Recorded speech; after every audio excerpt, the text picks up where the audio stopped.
Queridos hermanos, buenos días en este martes de la novena semana del tiempo ordinario, día 2 de junio. Un día en el que la liturgia nos pone de frente a la esperanza en una fe sólida o tener una fe sólida que mantenga nuestra esperanza. En la segunda carta del apóstol San Pedro vemos como él nos alienta a esperar, a apresurarnos en la venida del Señor. Un Señor que vamos a ver en el Evangelio ante un conflicto que tiene de estos fariseos que quieren pillarle, por así decir. Él va a responder y les va a hacer caer en su propia trampa. Pues bien, viendo la segunda carta del apóstol San Pablo, nos dice que hay que esperar y apresurar la venida del Señor.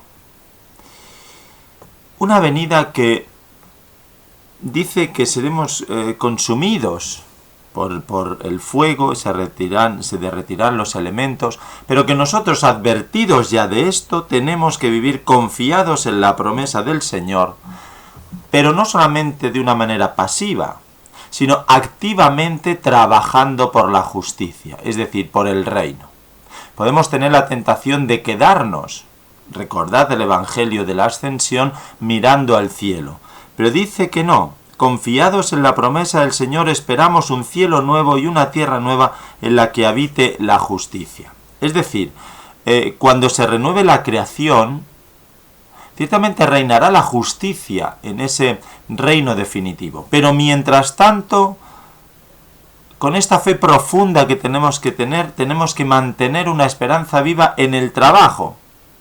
Porque solo hay una cosa que nos va a separar de esto, que es el pecado.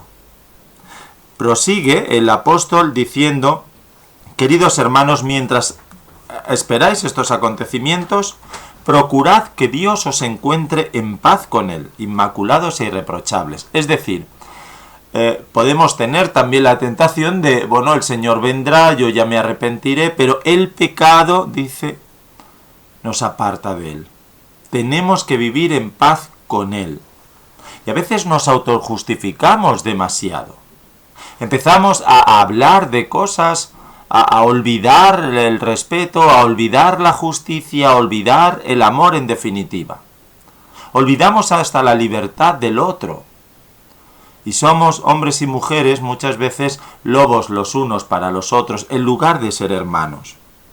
Dice el texto que tenemos que considerar la paciencia de Dios considerar que la paciencia de Dios es nuestra salvación, es decir, el tiempo de Dios.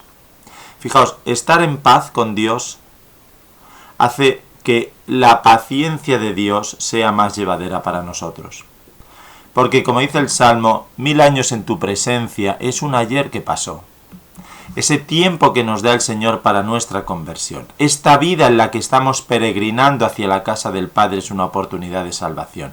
Ese espacio de conversión que tenemos es un espacio de salvación. Vivir con intensidad los tiempos litúrgicos es un espacio de salvación. Creernos que nosotros dominamos todo esto es un espacio de condenación. No estar pendiente de las necesidades de los demás es un espacio de condenación. Ser críticos destructivamente contra nuestras comunidades es un espacio de perdición. Así pues, hermanos, dice San Pedro, estad prevenidos. Vosotros ya lo estáis, os lo estoy anunciando. Tenéis que estar prevenidos. Estad en guardia y que no os arrastre el error de hombres sin principios y perdáis pie.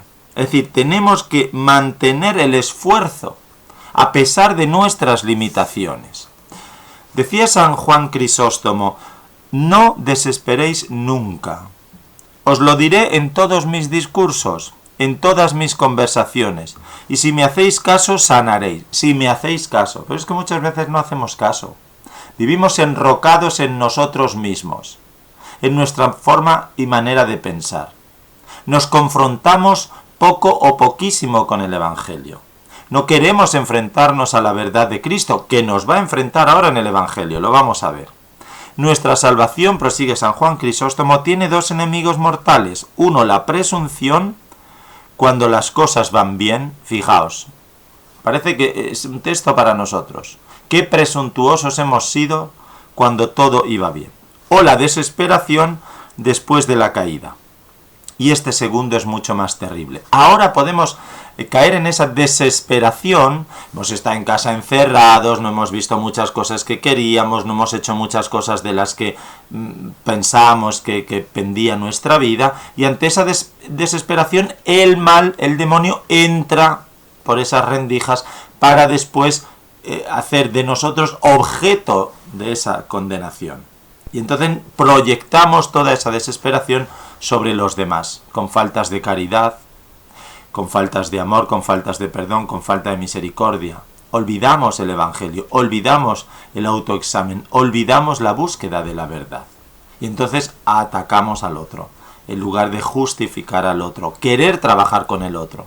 Entonces nos negamos a nosotros mismos y no queremos, porque no escuchamos, no queremos escuchar a Cristo, no queremos escuchar a los maestros de la fe. Otro de los maestros de la fe, San Gregorio Magno, dice que estáis viendo en la iglesia a muchos cuya vida no debéis imitar, pero tampoco habéis de desesperar de ellos. Hoy vemos lo que son, pero ignoramos lo que será cada uno el día de mañana. A veces vemos que el que viene detrás de nosotros llega por su industria y agilidad, ayudado por la gracia divina, a adelantaros incluso en las buenas obras, y apenas podemos seguir mañana al que nos parecía aventajar ayer. Cuando Esteban murió por la fe, Saulo guardaba los vestidos de los que lo apedreaban. Y después, fíjate, bastó la conversión, bastó darse cuenta de las limitaciones, bastó ponerse delante de Dios. Es como María, hágase en mí según tu voluntad. No la mía propia, la que yo quiero, hágase en mí según tu voluntad. Leer los acontecimientos a la luz del Evangelio, como Cristo hace hoy. El Maestro, ciertamente, vemos que está siempre presente. En el Salmo 89 de hoy dice: Señor, tú has sido nuestro refugio de generación en generación. Es decir, tenemos que hacer una reflexión profunda para reconocer la acción de Dios en mi vida. Y una vez que reconozco esa acción de Dios en mi vida, o bien hago un gran examen de conciencia, por si me doy cuenta de que no he sido lo suficientemente perspicaz para darme cuenta y me pongo en marcha, como pudo ser la llamada de Pablo, o ciertamente sigo caminando y veo cómo está reforzando. Dice: antes que naciesen los montes o fuera engendrado el orbe en la tierra, desde siempre y por siempre tú eres mi Dios. Tenemos esa conciencia de que Dios es nuestro Dios siempre, desde antes incluso que naciésemos, y que nos ha dado esta oportunidad de caminar, de transitar por la vida, para que en su paciencia podamos salvarnos. El Maestro Jesús hoy dice que se acercaron los fariseos y partidarios de Herodes para cazarlo en una pregunta. Nosotros a veces queremos cazar incluso a Dios. Ya no solamente a los que Dios nos manda para nuestra reflexión personal, nuestra interrogación, y nos creemos superiores. Yo soy superior al cura, al obispo, al papa, a todos, incluso a Cristo. Y entonces le plantean que es lícito pagar impuestos al César o no. Primero lo adulan, sabemos que eres sincero, y después le hacen la pregunta. El Señor coge una moneda, se la da. ¿De quién es esa efigie? Del César. Pues bien, al César lo que es del César y a Dios lo que es de Dios.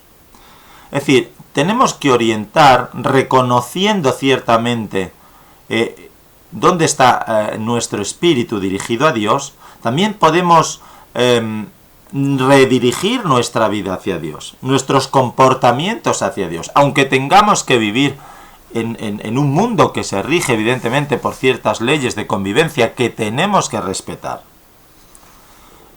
Yo puedo perdonar un insulto, pero puedo reivindicar mis derechos, porque hay una ley que impide que usted pueda insultar a nadie, o hay una ley en la que tú puedes defender tu honor, o hay una ley, eso es, pero lo tenemos que reconsagrar eso. Eso está dirigido también hacia Dios. Después podemos ejercer el amor, la misericordia, el perdón. Pero no podemos dejar tampoco a los malos que se salgan con la suya. Decía San Hilario de Poitiers al respecto de esta respuesta del Señor: Oh respuesta verdaderamente admirable y claridad absoluta de la palabra celestial. Todo está allí medido, entre el desprecio del mundo y la ofensa al César, declarando que es necesario dar al César lo que es del César, libra a los espíritus consagrados a Dios de toda preocupación y deber humano. En efecto, si nada de lo que pertenece al César se retiene en nuestras manos, nosotros no quedamos ligados por la obligación de devolverle las cosas que son suyas.